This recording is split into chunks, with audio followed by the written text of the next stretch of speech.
नमस्कार. तू हिरे माझं मितवा ह्या मालिकेमध्ये आज आपण पाहत आहोत. ईश्वरी ही अवघडलेल्या परिस्थितीत असते. तिला न आवडणारे कपडे अर्णवचे तिने घातलेले असतात. अर्णव तिच्याशी बोलण्यासाठी तिच्याजवळ जातो तेव्हा ती आणखी लांब लांब पळते आणि त्याला सांगते, मी असल्या कपड्यांमध्ये तुझ्यासमोरही येणार नाही आणि कोणासमोरही जाणार नाही. नाईला स्वतः म्हणून कपडे घातले, पण मी बाहेर तर अजिबातच या कपड्यात कोणासमोर जाणार नाही. मग आता काय करायचं म्हणून तो प्रश्न करत असतो. त्याच वेळेला अंजली येते. अंजली ईश्वरी कुठे असा प्रश्न विचारते. मग तो सांगतो ती जरा बाथरूममध्ये आहे. मग कुठे आहे, मला तिच्याशी बोलायचं आहे. अर्णव तिला काहीतरी कारणं सांगतो. आम्ही खाली येतो तोपर्यंत तू जात आहे, व्यवस्थित आहे, आमचं सगळं काही भांडण वगैरे झालेलं नाही, तू काळजी करू नको, आलोच आम्ही असं म्हणत तिला तो खाली जायला सांगतो. आणि ईश्वरीला म्हणतो आता तरी चल खाली. त्यावेळी ईश्वरी त्याला नाही म्हणते. इकडे मात्र राकेश घरामध्ये सगळ्यांना जाब विचारत असतो, माझ्या ईश्वरीचं तुम्ही त्या अर्णवसोबत लग्न कसं लावून दिलं. हे ऐकल्यानंतर ईश्वरीचे वडील मात्र समाधानकारक चेहरा घेऊन बसलेले असतात. त्यांना फार आनंद झालेला असतो. आणि ईश्वरीची आई त्यांच्यासमोर समजुतीच्या गोष्टी सांगू लागते की समाजासमोर नाचक्की झाली असते म्हणून आम्हाला लग्न करावं लागलं त्याचं तिच्यासोबत. त्यावेळेला तो म्हणतो, तुम्हाला काय सांगू आता माझी परिस्थिती, ज्याच्याशी लग्न होणार होतं त्या माझ्या होणाऱ्या बायकोला कोणीतरी घेऊन पळून गेलं आणि मी इथे तोंड पाहत उभा राहिलो आहे.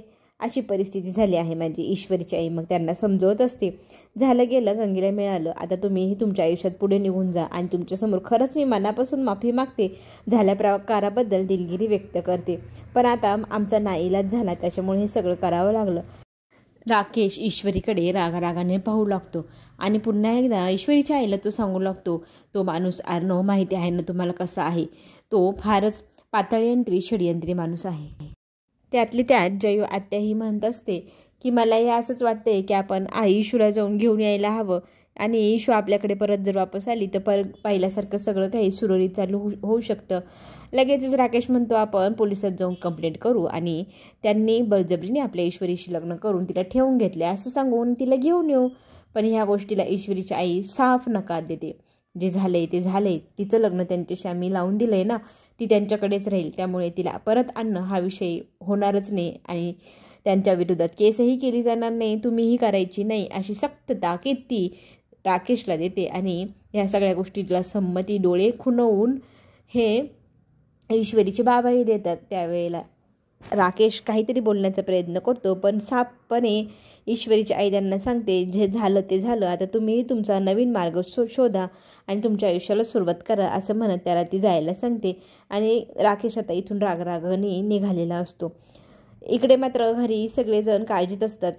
अंजलीला असं वाटत असतं की नक्कीच दोघांमध्ये काहीतरी झाले, मला ईश्वरी दिसलीच नाही, काय माहीत कुठे गेली आहे. तेव्हाच तिथे वल्लवी येते आणि त्या मुलीची एवढी काय काळजी करायची, ती घरघुशी तर मुलगी आहे आणि इतकं पुढं करते, त्याच्यासाठीच तर करते घरात घुसलेली बाई असं हाक मारायची तिला, असं वल्लवी म्हणत असताना तिथे दारामध्येच सगळं काही ऐकत असते तिची बहीण. आणि तिला पाहिल्यानंतर आकाश लगेच म्हणतो, अहो तुम्ही कधी आलात, या ना आत. मग ती त्यांना आत बोलवू लागतो आणि मग ती सांगू लागते की मी तुमची आई जेव्हा घरघुशी अशी म्हणत होते ना तेव्हाच आले होते, पण इथेच उभी राहिली होती आणि तू कशासाठी आली आहे असं वल्लवी विचारू लागते. मला तर वाटतंय तू ही आता तुझ्या बहिणीसारखी आमच्याच घरात घुसून राहते की काय, बॅग वगैरे घेऊन आली आहेस. ईश्वरीचे कपडे घेऊन आले आहे, मला फोन केला होता अर्णव जीजूंनी म्हणून मी आले असं सांगत ती सांगते, मामी तुम्ही दरवेळेला माझ्या बहिणीचा एवढा अपमान का करता, का तुम्ही तिचा एवढा राग करतात, ती चांगली आहे मनाने आणि घरघुशीचा विषयच येत नाही, सगळ्यांसमोर लग्न लागले आणि अर्णवने तिला आणले घरात. मग आकाशला अंजली सांगते की वरती घेऊन जा नम्रताला इशूच्या रूममध्ये. आणि तिकडे गेल्यानंतर मग अर्णव विचारतो, इतका उशीर का झाला होता. त्यावेळेला ती सांगते, मला राकेश भेटले होते आणि त्यांच्याशी बोलता वेळ लागला म्हणून.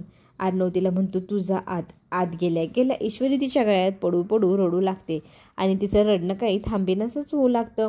मग ती म्हणते, काय झालं एवढं रडण्यासारखं. त्यावेळेला ईश्वरी म्हणते, मला इथे अजिबात राहावंसं वाटत नाही, प्लीज ताई मला इथून घेऊन चल ना. ईश्वरीला नम्रता समजवू लागते, अगं वेडाबाई असं काय विचार करते हे. मग ती तिला सांगत असते, अजिबात रडायचं नाही आणि आईबाबांनी तुला लग्नाची संमती दिली, ते खूप खुश आहे, त्यांची पण काळजी करू नको, तू ह्या घरात आनंदी राहावं एवढंच त्यांचं स्वप्न आहे. आणि इकडे मामांना घेऊन अर्णव बाहेर जातो आणि त्यांना सांगू लागतो की तुम्हाला माहिती आहे का काय झालं आहे, राकेश हा ईश्वरीच्या घरी गेलेला आहे आणि तो तिथेच आहे, आपली माणसं पाठवा आणि त्याला उचला तिथून, असं म्हणत पुढचा प्लॅन तो मामांना सांगू लागतो.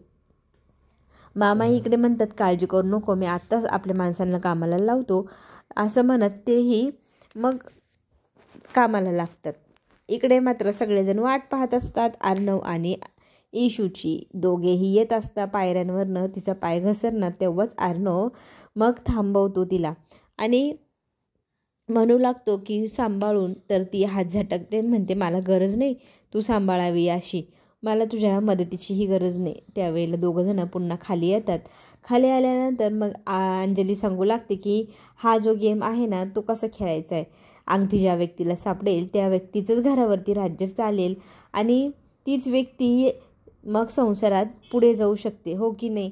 मग ही अंगठी मिळवण्याचे दोघेही प्रयत्न करू लागा बरं, असं म्हणत दोघंही आता प्रयत्न करत असतात अंगठी शोधण्याचा आणि दोघंही एकमेकांकडे पाहत असतात. त्यांना सगळेजण चेअरअप करत असतात.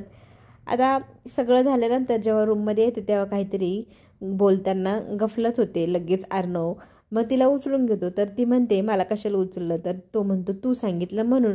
सोडा म्हटल्यानंतर तो धाडकन सोडून देतो. तो म्हणतो मला का असं सोडून दिलं. दोघांमध्ये तिथे पुन्हा एकदा वादावादी सुरू होऊन जाते आणि अर्णवच्या कपाटात कपडे ठेवण्यासाठी ईश्वरी साफ नकार देते, मी काय तुमच्यासोबत शेअर करणार नाही. त्यावेळेला अर्णव तिला सांगतो लग्न म्हणजे शेअरिंग असते, तुला माझ्यासोबत सगळं काही शेअर करावंच लागेल, त्याच्यात आता काहीही बदल होणार नाही, असं म्हणत ती त्याला सगळं काही शेअर करणार नाही म्हणून नकार देते. पण तो म्हणतो तुझ्या आयुष्यात मी आणि माझं हे सगळं राहणारच आहे, त्यात तू काहीच बदल करू शकत नाही. चला तर मग पुढे येणारा ट्विस्ट पाहण्यासाठी चॅनलला नक्की सबस्क्राईब करा. आपण पुन्हा भेटू. धन्यवाद.